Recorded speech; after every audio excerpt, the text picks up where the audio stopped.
Earlier today I had two friends over to watch a game and catch up as social distancing rules eased up a bit in my area. We're all women in our early 30s. One friend, let's call her A, has had a very tough couple of years. She lost her husband last year. He was on deployment when he passed away, and tragedy struck again when her 6-year-old son passed away from cancer a few months ago. Needless to say, she was and still is devastated, and this was the first time she felt like hanging out since the loss of her son. My other friend, let's call her B, is very traditional and religious, while friend A and myself are not religious at all, but our differing views have never been an issue, and we've gotten along just fine with friend B since we met her 4 or 5 years ago. Friend B has brought up what she believes are the benefits of religion to us a few times in the past, but always dropped the subject when we weren't responsive to it. Neither friend A or I ever held any ill feelings towards her about this, as she wasn't too pushy with her beliefs. On to the situation that took place today. We were listening to friend A pour her heart out and doing our best to console her while being a shoulder to cry on. Friend A, through tears, said, "I don't know what I did wrong in my life to deserve to lose her husband and son." Instantly, friend B exclaimed, "Well, I can tell you that. You didn't allow God and the Bible into your life, so God punished you for it. Can you blame him?" Friend A just looked at her in awe. I lost it. I yelled at her that what she said was totally uncalled for and unbelievably hurtful. Then I got up, opened the front door, and told her to get the hell out of my house and never contact me again. She tried to backtrack and say that she wasn't trying to be hurtful, but I wasn't having any of it. I yelled again, "Just get out of my house right now. Don't make me throw you out like a piece of trash." She huffed and left. Friend A was bawling at this point, but said thank you. We continued talking and she calmed down after a while. Looking back now, I realized that I possibly could have handled the situation better. Both friend A and I never thought friend B would say something like that. Maybe I overreacted, I don't know. Am I the idiot? Not the idiot. Not even a little bit. It was a rhetorical question. Her self-righteous attitude needed adjusting, and to be honest, if I were friend A, friend B wouldn't have had time to backpedal. Her comments were rude, distasteful, and downright mean. Bad things happen to everyone regardless of what, if any, religion they follow.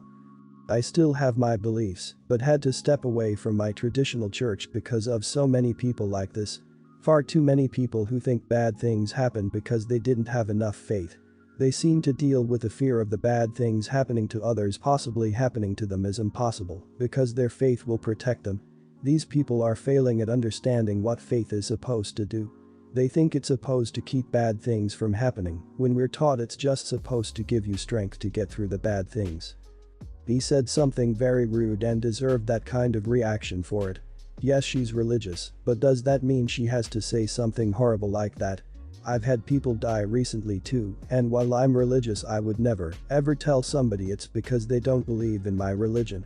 You are an amazing friend to A, and it's good that you got B out of the group before she inevitably says something worse. Update. It's been a few weeks since the situation happened, so I will start off by saying that friend B did not apologize to friend A for what she said. Matter of fact, she hasn't reached out to either one of us since then. We also didn't reach out to her. Unfortunately, B's words from that day really got to friend A. She struggled with survivor's guilt and questioned her upbringing and lifestyle, views on religion, etc. She doubled her therapy sessions and I spent my free time keeping her company. A couple of weeks ago, I went over to her place and found her reading a Bible and, almost obsessively, flagging pages. She said she was researching to check if what B told her was true. She started reading excerpts and telling me her interpretations.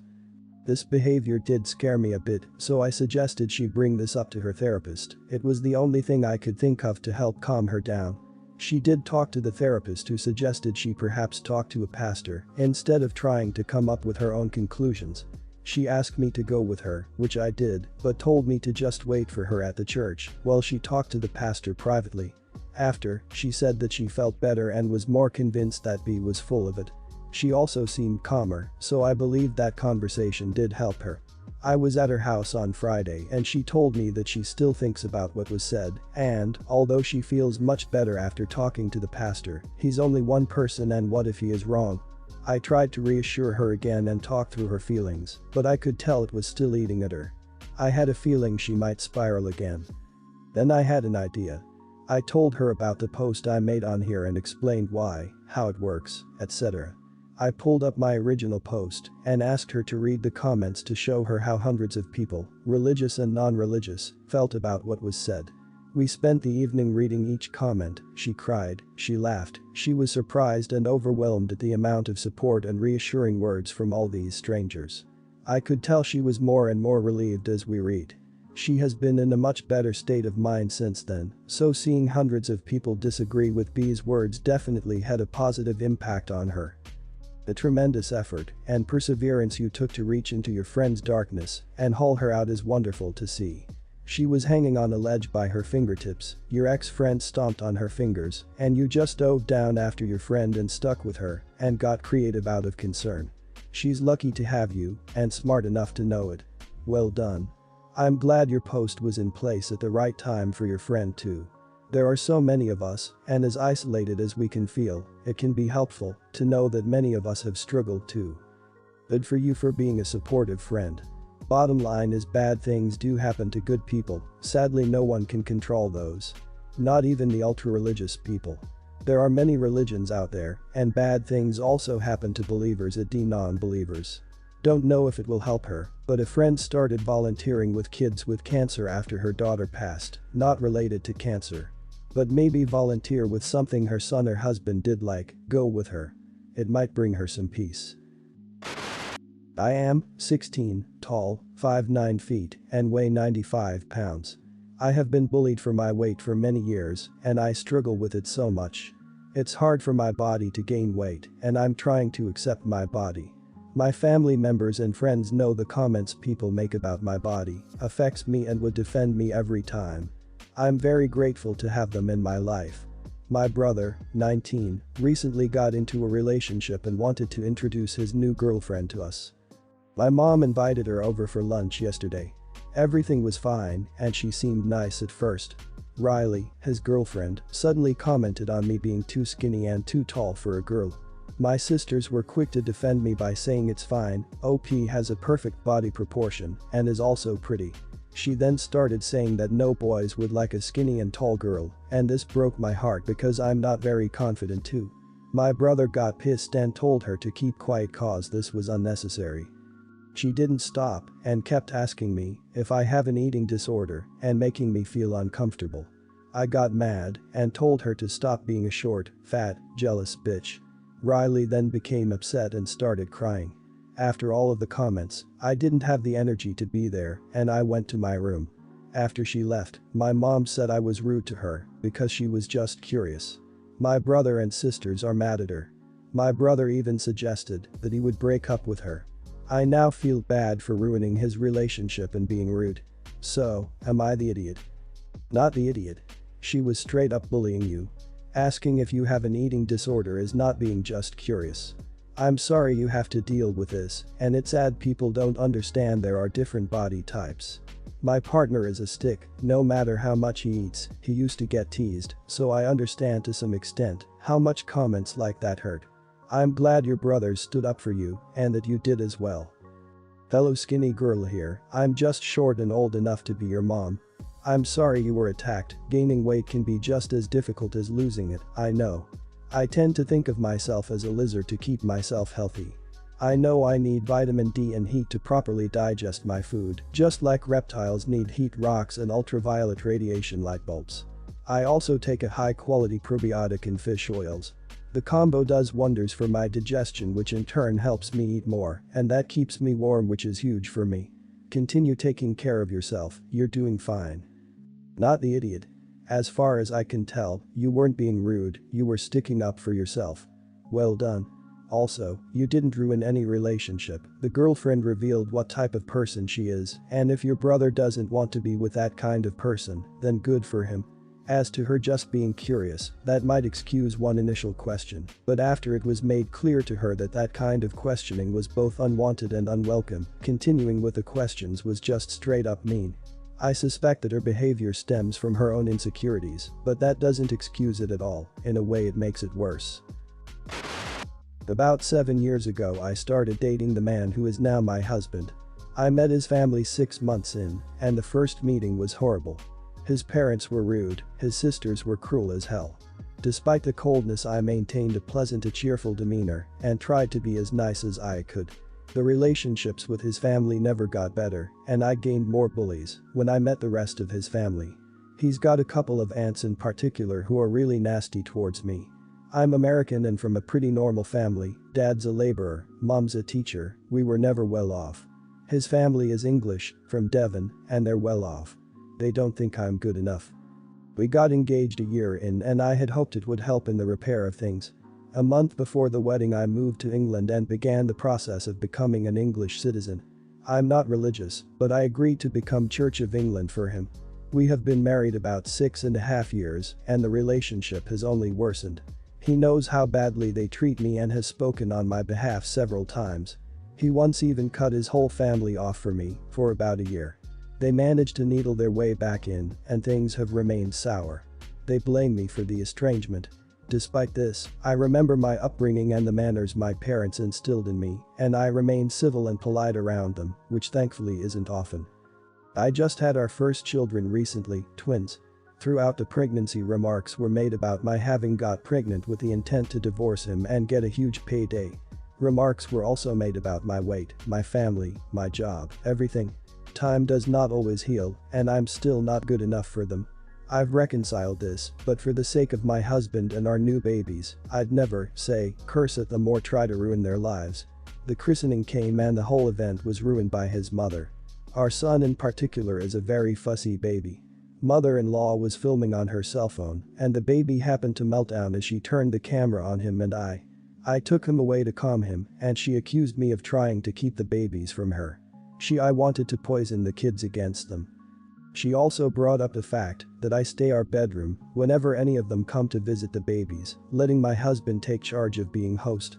Yes, hiding is childish and silly, but I'm dealing with postpartum emotions and I just can't handle being reminded that I'm still quite heavy, oh yes, and a low-class, base-born idiot who stole their family member. Would I be the idiot if I just refused to be the bigger person? You know, give it back to them. If one of the aunts calls me fat, I remark upon her abnormally large teeth, or if the other calls me a gold digger I remark on her many moles. Oh, if his mother accuses me of poisoning the relationships, bring up the fact that her son doesn't even like her. Or would all this just be too much? Not the idiot, but instead of going the route with name calling back at them, take the route where you give them time out. For example, any rude comment they make is instantly the end of the visit and 1 week no contact. Whatever you see fit as a long enough estrangement period. Make sure your husband is on board too. Right now, not the idiot. If you responded that way, everyone's the idiot here. I remember as a kid, and a lot as a teenager, my parents used a bucket of water or bucket of gasoline analogy. Every problem you have with these relatives is like a little fire, and you can pour a bucket of water or a bucket of gasoline on this fire, making the problem bigger or smaller. Most likely, if you responded that way, I have a feeling you'd be pouring gasoline on a problem fire. Now I don't think you should put up with this behavior. Have your husband tell his relatives, if they treat you like crap, they can leave. Any snarky comment has to follow with either an apology or leaving. This is where I believe your husband needs to fight for you. You'd be justified in reacting, but I prefer the idea of visits being ended if they insult you. Your children cannot be exposed to people who will treat their mother this way. Your husband needs to start to stand up for you. He needs to be the one who tells them that they are not to disrespect his children's mother. He shouldn't be expecting you to put up with insults and put-downs. Is that the kind of behavior you both want modeled for your children? They need to see that insults are not tolerated and that someone who treats a member of the family, meaning your immediate family, that way does not get invited to spend time with all of you. I've been dating my girlfriend for almost 3 years now, 18, 17. Since she's considered a minor medically, she was put into a youth anorexia program for her eating disorder.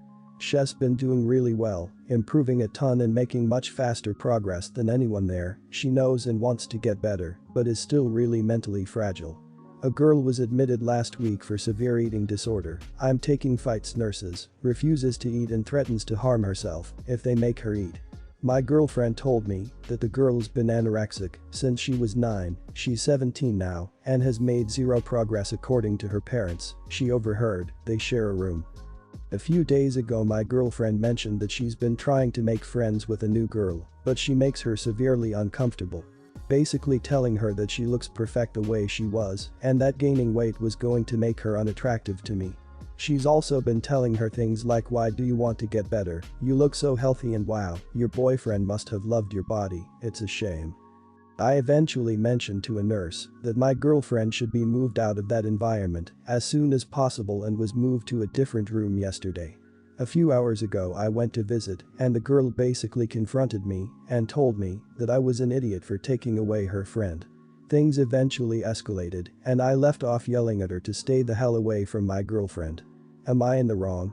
I don't know how anorexia affects people mentally, and I'm not sure if she even realized what she was doing was wrong. Not the idiot. Your girlfriend told you the girl was making her uncomfortable, so you were right to report it, and the girl confronted you, so you were right to tell her off. Also, I was anorexic for about a decade. It can make you have extremely weird, bitter thoughts that are sometimes downright awful toward or about others. But that doesn't mean we don't have a filter. I would never have said any of that to another person. Even at my worst, I always encouraged others in recovery and would usually distance myself from them if I was not in recovery or not actively trying in recovery. Not the idiot, because your girlfriend explicitly told you that this other girl was making her uncomfortable. Anorexia can be deadly. By percentage, it's the most lethal psychiatric disorder. You're doing the right thing by making sure your girlfriend has the best possible chance of recovery. Even if the other girl didn't realize what she was doing was wrong, she could possibly be setting back your girlfriend's progress. You went through proper channels to get your girlfriend away from the other girl's toxicity. It only escalated when the girl confronted you. You were being an advocate for your girlfriend's health, which is great. I get it, protecting someone you love is important. I believe you did the right thing asking them to be moved, but from a recovering anorexic, I can tell you that it is like a disease. It spreads throughout your body until it is in control. It makes you lash out, act in peculiar ways. It makes you team up with fellow infected, so you always have someone to look out to, someone for advice on how to starve yourself. I get it, we all lash out sometimes, but we must all be understanding of other situations. Anorexia is a mental disorder after all, and it deserves to be treated like one.